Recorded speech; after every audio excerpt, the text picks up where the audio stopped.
If you've ever wanted to customize your app icons to make them look how you want, as far as colors and dark mode and light mode go, then this video is for you, because I'm going to show you how to do just that. The first thing you want to do is make the apps jiggle. So tap and hold anywhere where there's a blank space. You can also tap and hold on an app and then choose Edit Home Screen. That makes them jiggle as well. That's an extra step though. So much easier to just find a blank space to tap on. Tap on Edit once you've done that, and then choose Customize.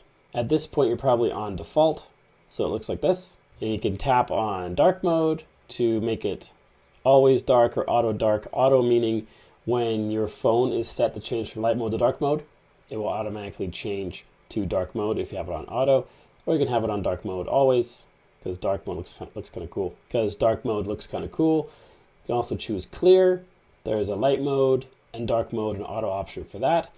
You can change the size of the icons by either having the words or taking the words away. You can change the tint, in other words, the color.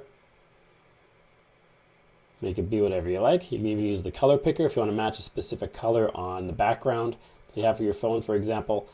And this option here, it shows us switching between light mode and dark mode. And that's about it for customizing the apps on your phone. It's really simple to do, and it gives you quite a personalized look for your apps. And if you want them back to how they were, just go to that same customized screen, choose default, and you have all your colorful apps back. If you got value from this video, make sure you like and subscribe to let me know. It really helps the channel. And then check out this video on your screen right now, which will show you how to set any song you want as the ringtone for your phone. Check out that video, and I'll see you there.